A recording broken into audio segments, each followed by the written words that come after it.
Several years ago, they were selling these Tiny Atari keychain games. Each one came with 2 or 3 games on it. These two controllers have Asteroids, Millipede, Centipede, and Yar's Revenge on them. And my favorite is the little adjustable controller here. And it has Pong, Breakout, and another game that I can't remember. So, what I've done is, this is the battery pack. Basically, this plugs into each one of these using like a headphone jack. It's got 4 connections: power, ground, composite video, and sound. And usually you would connect these up with your composite video and sound RCA jacks. I got this tiny CRT tube from eBay. It's a really tiny television, basically, and the input is composite video. And I poked around on the internet, found the service manual, and figured out the voltages and everything that I needed. So it turns out this unit uses 4.7 volts, which this battery pack provides 4.5 volts. So I'm set there. For sound, I have a speaker on the bottom that came from like a holiday gift card or greeting card of some type. And normally the battery pack is just like a little brick, little base. But years ago, I vacuum formed this little cover out of milk jug material. And I put some screws in here to look like the switches of an Atari. And the controller, the cartridge is actually represented by this power switch. So what I'm going to do is turn this guy on and turn on the macro lens, or put on the macro lens rather, and see if we can't watch this guy play. So let me zoom in and focus real quick before I get started.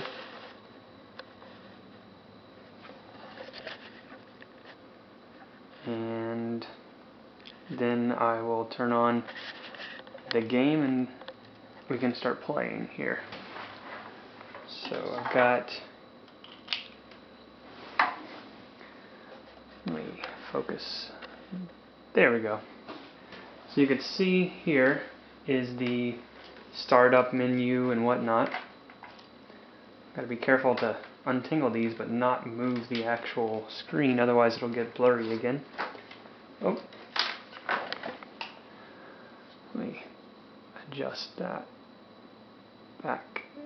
Okay, so an issue that I have is that this thing doesn't actually show you which one you're highlighting whenever you're in this menu. You just kind of have to memorize it. Oh, the last game is Warlords, by the way. And it's funny, I can actually view this. It's at least 3 times as big, 2 or 3 times as big on my camera's LCD screen as it is on the actual screen. But let's see if we can play. I think this is Pong. You can set your settings and play Pong.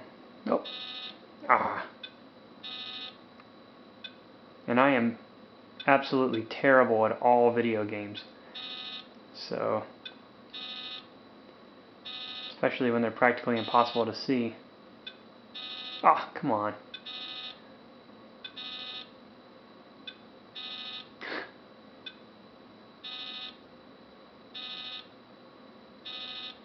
Are you kidding me? I haven't even hit the ball. There we go, I hit it once. Yay! Oh well. We can go back to the main menu. We can play Warlords, where I am this guy in the top left.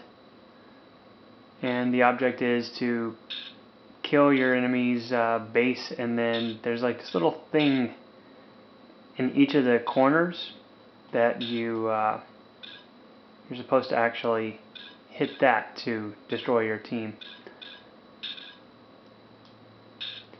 But anyway, so then back to my favorite, break out.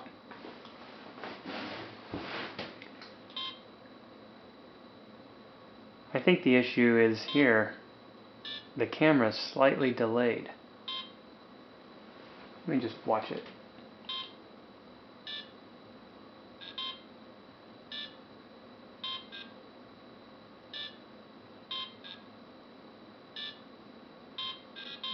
Yeah, the camera view is delayed by a short period of time, and it's much easier to play this whenever you can actually look directly at the screen, even though the dot is so tiny that it's probably about the smallest thing you can visibly see.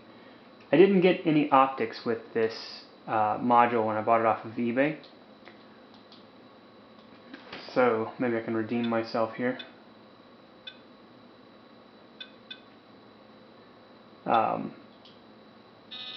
Hey, I scored a point. But yeah, so there's no optics here, and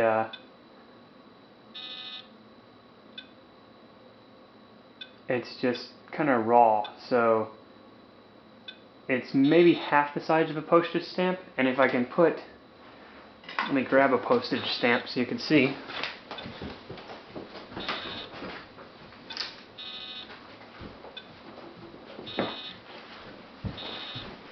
So you see the game, and this is a postage stamp. So it's actually ridiculously tiny, maybe a quarter the size of a postage stamp. Another comparison is that's my finger, my index finger. So it's ridiculously tiny, but also ridiculously cool. I could show some of the other games. And these two controllers, they're in the shape of an original Atari controller, but they don't have the same kind of action. It's really kind of a terrible joystick. So we could play Centipede.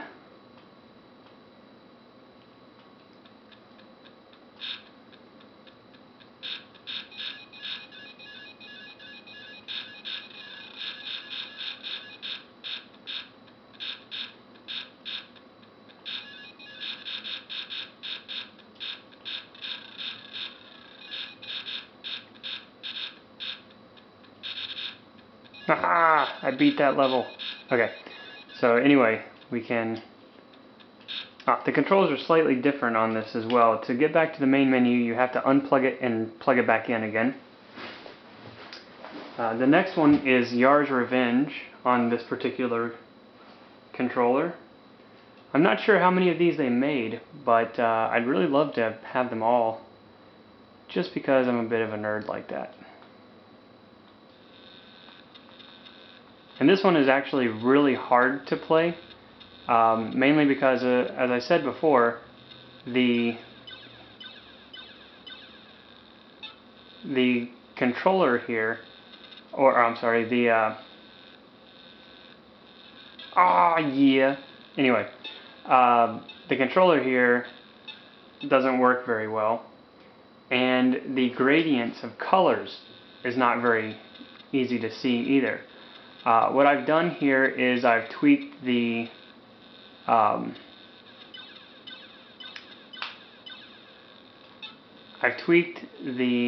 intensity and kind of jacked that up just a little bit, just so I can be able to see it a little better.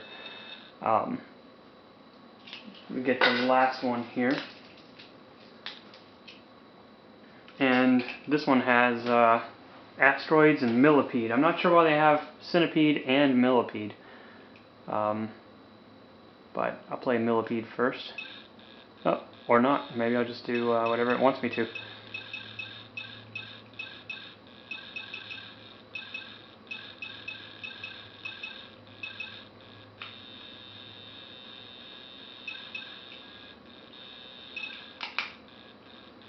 But as I said, the joysticks are pretty much useless as joysticks. I've considered hacking them and put push buttons there, but I really like the aesthetic of it. Eventually I'm going to make a little TV stand for this and see if I can't get...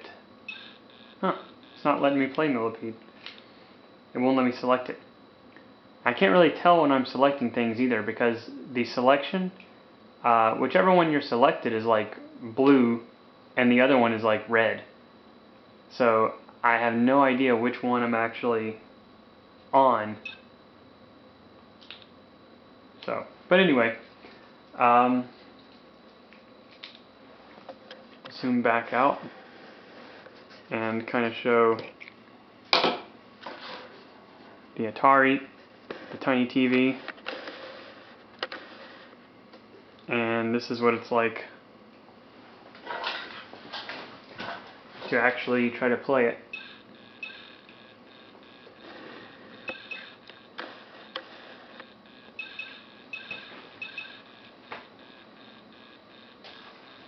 I found a ruler.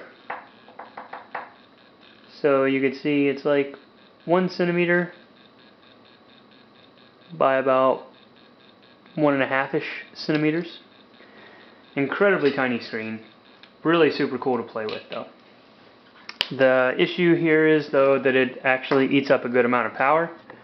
And it's got this little red, like I'm on LED in there, which you don't have to wire that up, but it eats a little bit of power too. But the main power goes to the CRT.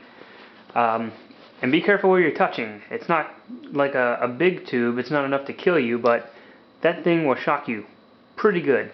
It's a nice little wake up. So anyway, but that's about it.